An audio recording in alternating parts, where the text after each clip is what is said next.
Hello guys, അപ്പോൾ തുടങ്ങാം. This is ബൊഗു ചാനൽ. അപ്പോൾ ഇതുവരെയും എൻ്റെ ചാനൽ സബ്സ്ക്രൈബ് ചെയ്യാത്തവരുണ്ടെങ്കിൽ മറക്കാതെ സബ്സ്ക്രൈബ് ചെയ്തോ, ഫ്രണ്ട്സുമായിട്ട് റെക്കമെൻഡ് ചെയ്തോ. ജിതിൻ കെ ജോസ് സംവിധാനം ചെയ്ത് മമ്മൂട്ടി വിനായകൻ എന്നൊരു പ്രധാന വേഷത്തിലെത്തിച്ച് ഇപ്പം ഇറങ്ങിയ സിനിമയാണ് കളങ്കാവൽ. സോ മ്യൂസിക് നൽകിയിരിക്കുന്നത് മുജീബ് മജീദാണ്. അപ്പോൾ അതിൻ്റെ ഒരു സ്നീക്ക് പീക്ക് വീഡിയോ ആണ് നമ്മളിന്ന് റിയാക്ട് ചെയ്യാൻ പോകുന്നത്.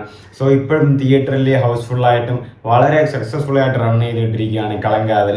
ഞാൻ 50 കോടി നേടി, ഇനി 100 കോടി നേടുമോ ഇല്ലയോ നമുക്ക് കണ്ടറിയാം. അതിനു മുമ്പ് ആ സ്നീക്ക് പീക്ക് ഒന്ന് കണ്ടു നോക്കാം. മമ്മൂട്ടി കമ്പനി, ഗായത്രി അരുൺ. ചുമ്മാ സംസാരിച്ചിരിക്കാനല്ല എന്നൊക്കെ എനിക്കറിയാം. എനിക്കറിയാം അതൊന്നും ഇഷ്ടമല്ല. അത് ഇഷ്ടമല്ല. അതുകൊണ്ടല്ല. പിന്നെ പിന്നെന്താ വിശ്വാസം? പിന്നെ എന്തൊരു പ്രശ്നം?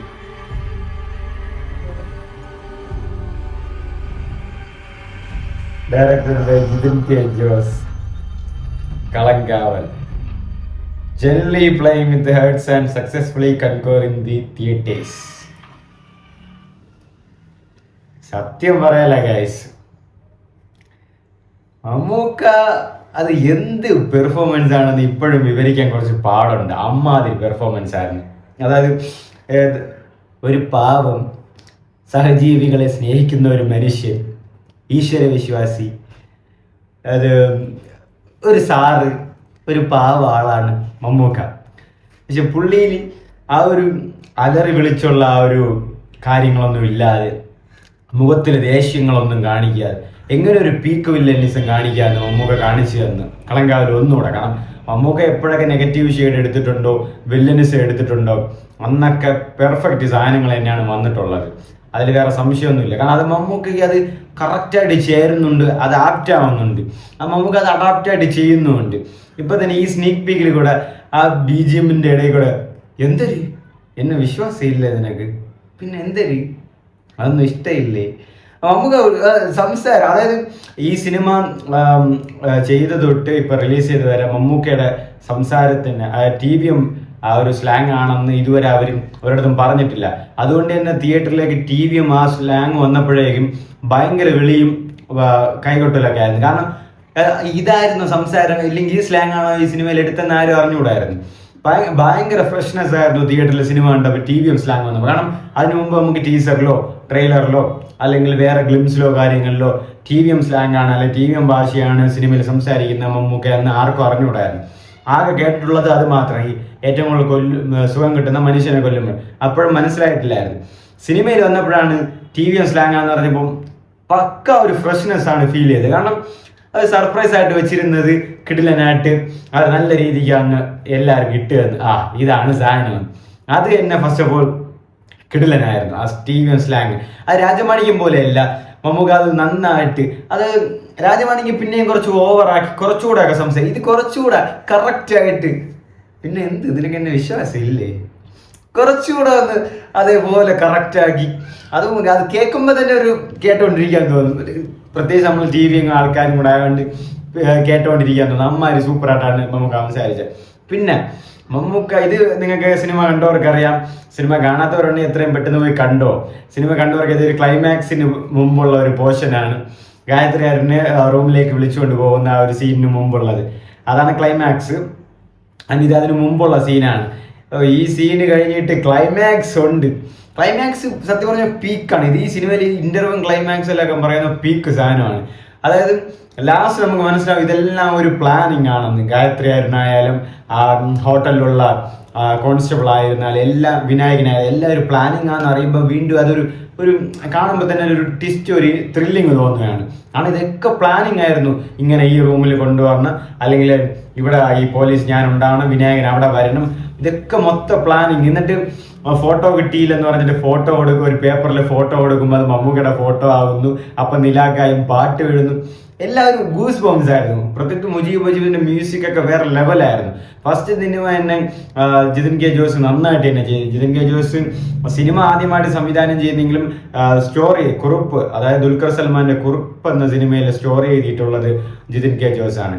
ഞാൻ ഈ സിനിമ കേരളത്തിൽ ഡിസ്ട്രിബ്യൂട്ട് ചെയ്തിട്ടുള്ളതും വെയ്ഫെയർ ഫിലിംസ് ആണ്. ദുൽഖർ സൽമാൻ വാപ്പയും മോനുമാണ്. ആൻഡ് ഈ സിനിമയുടെ പ്രൊഡ്യൂസ് ചെയ്തിട്ടുള്ളത് മമ്മൂട്ടി കമ്പനിയാണ്. നിങ്ങൾക്ക് എല്ലാവർക്കും അറിയാം മമ്മൂട്ടി കമ്പനി എങ്ങനെ ഒരു സിനിമ എടുക്കും, ആരും എടുക്കാത്ത അല്ലെങ്കിൽ ആരും ട്രൈ ചെയ്യാത്തൊരു ജോണർ എടുക്കാനാണ് മമ്മൂട്ടി കമ്പനിക്ക് താല്പര്യം എന്ന് മമ്മൂക്ക ഒരു ഇന്റർവ്യൂവിൽ പറഞ്ഞിട്ടുണ്ടായിരുന്നു. പ്രത്യേകിച്ച് ഈ സിനിമ കിട്ടിലൻ സിനിമയാണ്, ഒരു പീക്ക് വില്ലനിസം ഉള്ള, അതും എല്ലാവരുടെ പെർഫോമൻസും. അതിപ്പോൾ വിനായകൻ കട്ടയ്ക്ക് നിന്നിട്ടുണ്ട്. ഞാൻ വിനായകനും കൂടെ ഉള്ള ചില റോളിൽ മമ്മൂക്കയും വിനായകനും വരുമ്പോൾ മമ്മൂക്കയെ നമുക്ക് ഇടികൊള്ളുമ്പോൾ കൈകൊട്ടിയെങ്കിൽ ആ ഒരു സീൻ, അപ്പം മമ്മൂക്ക എത്രമാത്രം വില്ലനിസമാണ് കാണിച്ചത്, അല്ലെങ്കിൽ മമ്മൂക്കയുടെ ക്യാരക്ടർ നിങ്ങൾക്ക് എത്രമാത്രമാണ് ദേഷ്യം വന്നതെന്ന് തോന്നുന്നു. കാരണം മമ്മൂക്ക ഈ ഒരു അടി കിട്ടിയപ്പോൾ തിയേറ്ററിൽ വിളിയും ക്ലാപ്സും കൂവലും വിസിലും ഒക്കെ ആയിരുന്നു. കാരണം മമ്മൂക്കയുടെ ക്യാരക്ടർ അങ്ങനെയായിരുന്നു. ഒരു കാണുമ്പോൾ ഒരു സാധാ സൽസ്വഭാവി പാവ ഈശ്വര വിശ്വാസിയായിട്ടുള്ള ഒരു പാവ ആള്, മധ്യവയസ്കൻ. പക്ഷെ ഉള്ളിലിരിപ്പ് തനി സൈക്കോ എന്ന് വെച്ചാൽ വേറെ ലെവൽ സൈക്കോപാത്താണ് മമ്മൂക്ക സിനിമയിൽ. അപ്പോൾ മമ്മൂക്കയ്ക്ക് ഒരു ഇടി കിട്ടിയപ്പം തിയേറ്ററിൽ ക്ലാപ്സും വിളിയൊക്കെ. അപ്പോൾ ആ ഒരു ക്യാരക്ടറിന്റെ വിജയമാണ്. കാരണം ആ ഒരു ക്യാരക്ടർ അത്രമാത്രം വെറുപ്പിച്ച് അഭിനയിച്ച്, അതായത് നന്നായിട്ട് അഭിനയിച്ച് എല്ലാവർക്കും ആ ഒരു ക്യാരക്ടർ ഇടി കൊടുത്തെങ്കിൽ മതി, അല്ലെങ്കിൽ മമ്മൂക്കയെ പിടിച്ചെങ്കിൽ മതിയായത് എന്നുള്ള ഒരു സിറ്റുവേഷൻ സിനിമയിലൂടെ തന്നെ ഓഡിയൻസിന് കൊടുക്കാൻ മമ്മൂട്ടിക്ക് സാധിച്ചു, ജിതിൻ കെ ജോസ് എന്ന ഡയറക്ടറിന് സാധിച്ചു, അതിലുപരി മ്യൂസിക് ചെയ്ത മുജീബ് മജീദിന് സാധിച്ചു. അപ്പോൾ ഒരു സ്നീക്ക് പീക്ക് കണ്ട് തന്നെ ആ ഒരു ഇൻട്രസ്റ്റ് തോന്നുന്ന പടം മുഴുവൻ കണ്ടുള്ള ഒരു തോന്നൽ നിങ്ങൾ തോന്നിക്കും. കിട്ടില്ല, വേറെ ലെവൽ ഫീൽ ആയിരിക്കും. കാരണം ഞാൻ മൊത്തം ഫസ്റ്റ് ഷോ അങ്ങനെ കണ്ടപ്പോൾ ഇങ്ങനെ ഇരുന്ന് പോയി. കാരണം മമ്മൂക്ക എന്തൊക്കെയാണ് കാണിച്ചു കൂട്ടുന്നത്. അതും ഏറ്റവും ശ്രുതി രാമചന്ദ്രനെ കൊല്ലുന്ന ആ റൂമിൽ വെച്ച് first killing is A addiction, ആ ഒരു ഫസ്റ്റ് കില്ലിങ് ഇങ്ങനെ ചുമ്മാ സംസാരിച്ചിട്ട് അപ്പം എന്നെ കൊല്ലാനാണ് പ്ലാൻ. കൊല്ലാൻ ഞാൻ എത്ര പേരെ കൊന്നിട്ടുണ്ട്, ഇത് വലിയ പാടൊന്നുമില്ല. ഇങ്ങനെ ഈ ഷാളത്ത് ഇങ്ങനെ ഇട്ടിട്ട് ഒരു മുറുക്കു, അപ്പോൾ ഇപ്പം ഇങ്ങനെ എന്നെ അങ്ങനെയാണോ കൊല്ലാൻ പോകുന്നത്. ആ സിനിമ കണ്ടവർക്ക് മനസ്സിലായി. എന്നിട്ട് കൊല്ലുന്ന അവസ്ഥ, അത് കഴിഞ്ഞ് സിഗരറ്റ് വലിച്ചിട്ട്. അപ്പോൾ സിമ്പിളായിട്ടിരുന്ന് അപ്പത്തെ സത്യം ഒരാൾ കൊല്ലുന്ന കണ്ടിട്ട് എല്ലാവരും കൈയടിക്കുകയാണ്. കാരണം അമ്മാതിരി പെർഫോമൻസ് ആണ് സിനിമയിൽ. ഇപ്പൊ തന്നെ വീണ്ടും ഇനിയിപ്പോൾ ഈ വർഷത്തെ സ്റ്റേറ്റ് അവാർഡിൽ മത്സരിക്കാൻ വീണ്ടും മമ്മൂക്ക എത്തുമെന്ന് ഏറെക്കുറെ ഉറപ്പായിട്ടുണ്ട് കളങ്കാവ് സിനിമയിലൂടെ. കാരണം അമ്മാതിരിയാണ് മമ്മൂക്ക അഭിനയിക്കുന്നത് ആ സിനിമയിൽ. ഇനിയിപ്പോൾ എല്ലാവരും പൊന്മാനും അങ്ങനെ കുറേ പൊന്മാനിൻ്റെ ഒക്കെ അജേഷ്, അതായത് ബേസിൽ ജോസഫിന്റെ സിനിമ അടുത്ത സ്റ്റേറ്റ് അവാർഡ് കിട്ടുമെന്നൊക്കെ പറയുന്നുണ്ട്. അപ്പോൾ ഇതിപ്പം കളങ്കാവിൽ വന്നപ്പോൾ എപ്പോഴും നിങ്ങൾ ഒറ്റയ്ക്ക് വിടുവില്ല, എല്ലാ വർഷവും ഞാൻ ഉണ്ടാവുന്ന പോലെ ഈ വർഷവും മമ്മൂക്ക എത്തുന്നുണ്ടെന്നാണ് പറയുന്നത്. ഈ സിനിമയുടെ എന്തായാലും അറൗണ്ട് കേരള സ്റ്റേറ്റ് ഫിലിമിന്റെ ആ ഒരു ഇതിലൊക്കെ പോകും. കാരണം അമ്മാതിരി പെർഫോമൻസ് ആണ് മമ്മൂക്ക ഇതിൽ ചെയ്യുന്നത്. മൊത്തത്തിൽ സിനിമ കിടിലൻ സിനിമ. 50 കോടി തന്നെ ഇപ്പോൾ എനിക്ക് തോന്നുന്നു ഏറ്റവും പെട്ടെന്ന് 50 കോടി മമ്മൂക്കയ്ക്ക് ഈ സിനിമയാണെന്ന് തോന്നുന്നു. ഏറ്റവും പെട്ടെന്ന് അടിച്ചിട്ടുള്ളത് 50 കോടി കളങ്കാവല്ലാണ്. കാരണം നല്ല പ്രൊമോഷൻ ഉണ്ടായിരുന്നു, സിനിമയ്ക്ക് നല്ല പോസിറ്റീവ് റിവ്യൂ ആയിരുന്നു, എല്ലാവരും നല്ല രീതിക്ക് കണ്ടു. മമ്മൂക്കയുടെ ആക്ടിങ് വേറെ ലെവലായിരുന്നു. ക്രിട്ടിക്സും എല്ലായിടത്തുനിന്നും നന്നായിട്ട് പോസിറ്റീവ് തന്നെയാണ് വന്ന്, റിവ്യൂ നന്നായിട്ട് പോസിറ്റീവ് തന്നെയാണ് വന്ന്. വലിയ മിക്സ്ഡ് പോലും വലുതായിട്ടൊന്നും വന്നില്ല, ഫുൾ പോസിറ്റീവ് ആയിരുന്നു. പിന്നെ ഒരാളുടെ പെർഫോമൻസ് വെച്ച് ഒരു സിനിമ ബൈ ചെയ്യാനോ അല്ലെങ്കിൽ സാറ്റലൈറ്റ് റൈറ്റ്സിനെ കൊടുക്കാൻ പറ്റുമെന്ന് വെച്ചാൽ അത് മമ്മൂക്കയെ കൊണ്ട് പറ്റും. ആ മമ്മൂക്ക പെർഫോമൻസിനാണ് മമ്മൂക്കയുടെ എന്ന സിനിമ ഇറങ്ങാൻ മുമ്പ് എല്ലാവരും പറഞ്ഞ എന്താണ്, സിനിമ എന്താവില്ല, പക്ഷെ മമ്മൂക്കയുടെ പെർഫോമൻസ് പീക്കായിരിക്കും. കാരണം ആ ട്രെയിലറിലും ടീസറിലും വരുമ്പോഴും ആ ഒരു ആധിപത്യം ജിതിൻ കെ ജോസ് നിലനിർത്തുന്നുണ്ടായിരുന്നു. കാരണം മമ്മൂക്ക ഒരുപാടൊന്നും അങ്ങ് വിട്ടഴിക്കാതെ എല്ലാവർക്കും കാണികൾക്ക് കാണാൻ ഒരു ഇംപ്രഷൻ കൊടുക്കുന്ന രീതിയിലുള്ള സീൻസ് മാത്രം കൊടുത്ത് ട്രെയിലറിൽ ഒരു സിഗരറ്റ് ഓവിടുന്നത് മാത്രമാക്കിയൊക്കെ നിർത്തി മമ്മൂക്കയെ വിട്ട് സിനിമയിൽ വന്ന് അഴിഞ്ഞാടാറുണ്ട്. തുടക്കത്തിൽ സിനിമയിൽ മമ്മൂക്കയുടെ ഇൻട്രോ തന്നെ ചുമ്മാ ഭാര്യയുടെ അടുത്ത് ഇങ്ങനെ ഇരുന്ന് സിനിമ കണ്ടുകൊണ്ടിരിക്കുന്നതാണ് നാഗർകോവിലിലെ സ്ഥലത്ത് ഇങ്ങനെ. അത് തന്നെ ഒരു കിടില ഇൻട്രോ, ഒന്നുമില്ല. പിന്നെ മമ്മൂക്ക എത്ര പാവപ്പെട്ട ഒരാളെന്ന്. മമ്മൂക്ക ഒരു പാവം ഭിക്ഷയ്ക്കിരിക്കുന്ന ഒരാൾ രാത്രി ഇരിക്കുമ്പോൾ ഫുഡ് കൊണ്ടുവിടുന്ന സീനുണ്ട്, പാവപ്പെട്ട ആള്. ആ സീനൊന്നും എനിക്ക് തോന്നുന്നു മുൻനിര നടന്മാരൊന്നും ചെയ്യുമെന്ന് എനിക്ക് തോന്നുന്നില്ല. കാരണം അത് ഒരു എക്സ്ട്രീം സൈക്കോപാത്ത് ചെയ്യുന്ന കാര്യമാണ്. അതായത് ഒരു പാവപ്പെട്ട ആളിരിക്കുന്നു, ആൾ മരിക്കുന്നോ ഇല്ലയോ എന്ന് അറിയാൻ വേണ്ടിയിട്ട് ആ ആൾക്ക് ഫുഡ് കൊടുത്തിട്ട് കഴിയുമെന്ന് പറയുന്നു. കുറച്ച് കഴിഞ്ഞ് വന്നിട്ട് ആൾ മരിച്ചെന്നറിയുമ്പോൾ കാലിട്ട് ചവിട്ടുന്നു, മരിച്ചോ ഇല്ലയോ എന്ന് അറിയാം. അപ്പോൾ ആ സീനൊന്നും ഒരു മുൻനിര നടന്മാർ ചെയ്യുമോ ഇല്ലയോ എന്ന് എനിക്ക് ഡൗട്ടുണ്ട്. കാരണം അമ്മാതിരി സീനാണ്.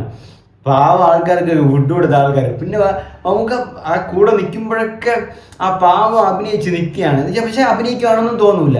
പിന്നെ അതേ അപ്പാർട്ട് ഫ്രം ദാറ്റ് കോമഡിയാണ് മമ്മൂക്ക മറ്റുള്ളവരോട് ഇരിക്കുമ്പോൾ എന്ത് നോക്കണേ, വരൂല്ലേ നീ, ഞാൻ നാളെ റൂം ബുക്ക് ചെയ്തിട്ടുണ്ടേ, അങ്ങനെ ഒരു കോമഡി, അത് നമുക്ക് സിനിമ കാണുമ്പോൾ നമുക്ക് കോമഡിയാവും. കള്ള ഇപ്പം രണ്ടുപേരുടെ ഇരുന്നിട്ട് ഇപ്പം മൂന്നാളത്തെ ആളുടെ വന്ന് അങ്ങനെ കോമഡി ആയിട്ടൊക്കെ തോന്നുന്നു. മൊത്തത്തിൽ കളങ്കാവലി സൂപ്പർ ഫിലിം.